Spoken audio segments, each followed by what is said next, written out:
Cameroon, Bandung, Africa, Bandung, to the world, Bandung. Bamenda man, your Ikuna man, your Ngiman, and proudly so your Anglophone brother. Did I say your Bakuri man, your Bamenda man, your Ikuna man, your Ngiman, your Bakuri man, and proudly so your Anglophone brother? Appelez-moi désormais les amis, Sa Majesté Sénateur Clétus. Oui, l'homme qui est là pour la justice et la vérité. L'homme qui pense qu'il est le plus honnête dans cet environnement. Du moins, je pense comme ça, mais je ne dis pas qu'il n'y a pas d'autres personnes honnêtes. Il y a des gens honnêtes, mais nous sommes peu nombreux. Nous sommes peu nombreux. Parce que trouver des personnes qui peuvent vous dire ce qu'ils pensent devant vous, c'est très rare.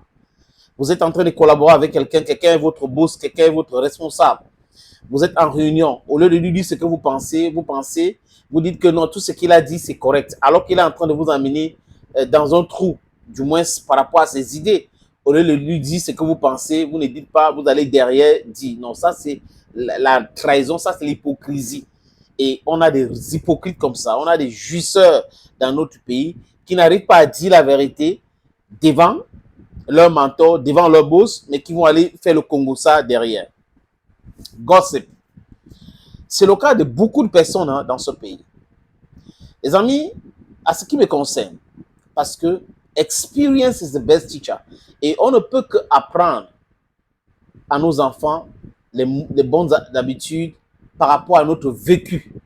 Et on ne peut que partager ce que nous avons fait avec les autres pour les dire voilà ce qu'on pense et on a déjà fait cela. Vous voyez un peu? C'est de ça qu'il est question. Donc, c'est le travail que nous faisons ici. That's what I said, right? C'est le travail que nous faisons ici. Je suis Bamenda, de temps en temps, il y a des lapsus lingua qui peut sortir comme ça. Bon, la Fédération camerounaise de football, Samuel Eto'o arrive le 11 décembre 2021. Et avec lui, ceux qui ont travaillé autour de son élection, Jean-Bruno Tagny et Ernest Obamanana. Ernest Obamanana rencontre Samuel Eto'o fils comment? Par le baïs de Bobangomna. C'est comme ça qu'il rencontre Samuel Eto'o fils. Eto'o le prend comme un élément. Et il a toujours soutenu. Et le mec a été dans beaucoup de difficultés, Eto'o l'a soutenu. Mais seulement, les amis, comme l'histoire est têtue, quand je fais des analyses ici et que je suis en train de parler des gens qui attaquent X et qui attaquent Y, je vous dis souvent quoi, les amis? Regardons la qualité des personnes qui interviennent dans tel ou tel dossier. Regardez d'abord la qualité des personnes. Parce que si quelqu'un a été malhonnête hier, ça veut dire que sur 10, il a peut-être 8 chances d'être malhonnête toujours. 8 sur 10. Quand quelqu'un a été un traître hier, c'est difficile de l'enlever dedans. Surtout un vieux garçon ou des vieilles personnes. Difficile de chez difficile.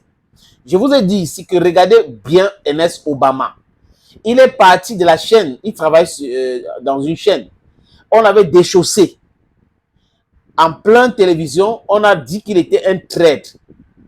On a appris à travers J.P. Remigonoko pourquoi Amogo Belinga l'avait traité de traître. C'est parce qu'il avait amené Ernest Obama en République centrafricaine. Et Ernest Obama est arrivé en République centrafricaine. Il a commencé à lui faire le coup bas. Et que Ernest Obama serait même en connivence avec certaines personnes et qu'il donnait des informations à ces gens-là pour pouvoir lui faire mal. Je ne dis pas qu'il est un saint, mais c'est ce que J.P. Remigono dit. Son live est encore en ligne. J'ai écouté pour mieux comprendre ces choses-là. Et les éléments qu'il donne par rapport à cet incident à l'époque sur cette chaîne de télévision, ce sont les éléments qui concordent avec ce que M. Amogo Belinga avait dit. Ernest Obama était en prison et selon lui, et beaucoup de personnes aussi ont confirmé, c'est Samuel Eto'o fils qui avait intervenu pour que le monsieur sorte en prison. C'est un fait. Si Obama pense que c'est le mensonge, ou c'est le tissu du mensonge, il doit faire un démenti. Maintenant, il doit faire très attention. Parce que j'ai eu un autre aussi qui avait fait quelque chose. Après, il s'est précipité pour faire une mise au point. Et là, c'est ça qu'il avait attrapé et ça l'a amené en prison parce qu'il avait menti. Donc, il faut faire très attention. Parce que quand les gens commencent à dire des choses, certaines personnes ont les éléments. Ils ont les vidéos, les photos, les choses pour pouvoir corroborer. Si tu essaies de dire Bon, c'est ce qui s'est passé.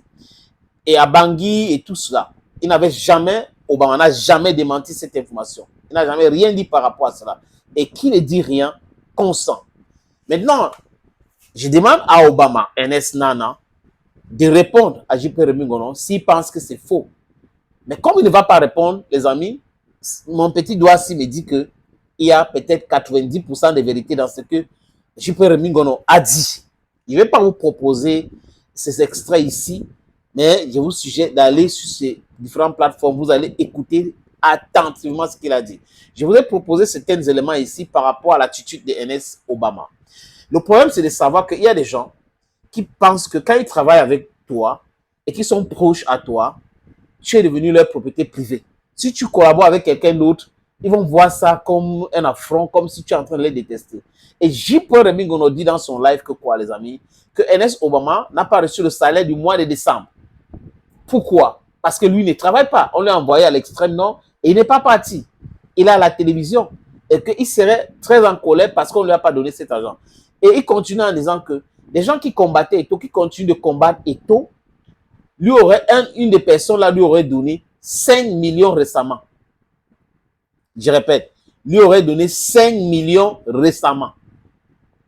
Et 4 autres journalistes pour continuer à faire le sale boulot. Donc c'est pour cette raison qu'il a avancé les inepties pareil. Déjà, le président de la FECAFO n'a pas le droit d'écrire au secrétaire général. Déjà, le président de la FECAFO est très mal entouré, mal conseillé. Quelqu'un qui a été porte-parole. Pendant la crise, Marc Brice, Mucep, FECAFO, il était là. Il dit que pendant la crise, là, il était mal conseillé. Donc lui, il est exempt, alors qu'il était proche, donc conseiller aussi du président. Donc vous voyez la mauvaise foi. Et j'avais fait une sortie pour dire que il avait le droit de réserve. Et comme peut-être qu'il ne maîtrise, désolé les amis, il ne maîtrise pas ces choses-là, il pense que parler comme ça, ça veut dire qu'on est très intelligent. Et il est allé même loin, dit que le président de la fédération n'avait pas le droit d'écrire au secrétaire général de la présidence de la République. Une incongruité totale. C'est-à-dire qu'on est en crise. Et la gestion des crises se passe comment? Si vous ne suis pas d'accord avec toi, je passe autre que toi pour aller voir ton patron, soi-disant, pour pouvoir porter l'affaire à ce niveau-là pour l'arbitrage. Mais quelqu'un qui était proche, qui a travaillé, avait dit non, non, alors qu'il avait dit autre chose hier. C'était son Dieu hier. Nous autres, je n'ai jamais dit un truc pareil. Mais j'ai dit qu'il faut défendre nos icônes parce que ce sont les modèles. On ne peut pas ériger comme modèle dans notre société des brigands, des voleurs, des détourneurs de fonds publics, des gens qui tapent la poitrine, qui ont le bac plus 50 alors qu'ils sont des nullards en réalité, les amis. Donc, il dit cela, c'était le non-sens total. Si on peut écrire au président de la République, si on peut écrire au Premier ministre, si on peut écrire au président de l'Assemblée nationale, au président du Sénat, soulevez bien mon regard. C'est au secrétaire général de la présidence de la République qu'on ne peut pas écrire. Quand le ventre est plein, avec l'argent des contribuables, la bouche dit souvent le non-sens. Et là encore, les amis, il fait cette déclaration et quand les gens commencent à vouloir lui répondre, qu'est-ce qu'il dit? Non, j'ai toujours quelqu'un qui dit ce que je pense. Ah, tu as toujours quelqu'un qui dit ce que tu penses. Mais tu oublies ton histoire. Ton histoire est écrite là. Tout le monde connaît ton histoire. C'est un peu cela, les amis. Je ne dis pas qu'Eto'o est sain, mais vous ne pouvez pas travailler avec quelqu'un. Moi, j'ai travaillé avec des gens. Je collabore avec des gens. Jamais je vais venir à Mondovision commencer à raconter des choses très importantes, très techniques. Mais quand je dis certaines choses, c'est pour dire, on peut apprendre à partir de là pour pouvoir avancer, pour dire, ok, il faut certainement savoir dire certaines vérités. Mais vous ne pouvez pas mentir sur les choses que vous n'avez pas dit à Mondovision. Vous dites que vous avez dit parce que vous savez qu'en face, il n'y aura pas de répondant. Ils ne vont jamais vous répondre. Voilà des gens qu'il faut faire très attention avec, les amis. Si Obama, c'est un garçon, et s'il pense que J.P. Remy-Ngonon a dit des contre-vérités, j'attends donc la réponse d'Obama, les amis. Je vais venir ici décortiquer. Je vais venir ici dire que voilà les éléments que Obama a dit par rapport à sa réponse à J.P. Remy-Ngonon. Thank you, friends. Je ne pense pas qu'il va le faire. And bye-bye.